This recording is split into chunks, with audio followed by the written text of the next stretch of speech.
La Rosa Mari viu a Malgrat de Mar, a uns pocs metres de la platja. Utilitza una cadira de rodes motoritzada per desplaçar-se. Ho podria fer tota sola, ja que realitza les maniobres gairebé a la perfecció. Però l'estat en què es troben molts dels punts i espais per on transita cada dia no estan suficientment adaptats. Las rampas que están mal cuidadas, están mal hechas y que no están nada adecuadas. Y que estamos pidiendo que le echen para entrar a subir la rampa, para entrar a la playa, que pongan duro y que pueda circular con su pendiente reglamentaria. La pendiente que pasa del límite bastante, porque pasa casi el doble. Y segundo, que las sillas, al ser tierra movida, no se aguantan por sí mismas, que hay que aguantarlas, tanto empujarlas como bajarlas, vibra y baila sola.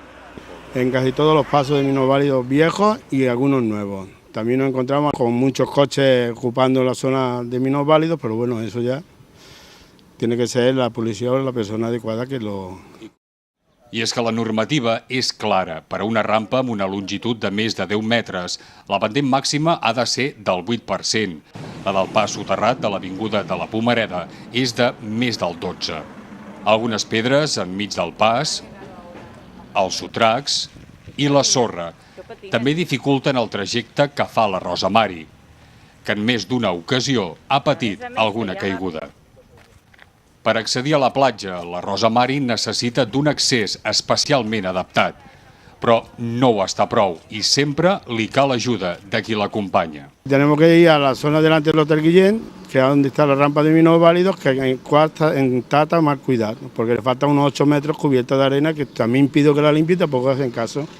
Que se pueda llegar a su sitio, ya que nos falta 15 o 20 metros para llegar donde mueren las olas, que por lo menos ese trozo que podamos circular y con ella, y no ella sola, sino mucha gente y que van con cochecitos y minusválidos de otras partes, que no para ella sola, que hay mucha gente con necesidades. Esta queja se lo he hablado personalmente con el Viñola varias veces, incluso hoy lleva un escrito con fotografía para que vea que la queja lleva acompañada de fotografías. No sé la solución que da, pero hasta esta fecha, desde el día 22 hasta esta fecha, no ha dado ninguna idea ni han limpiado.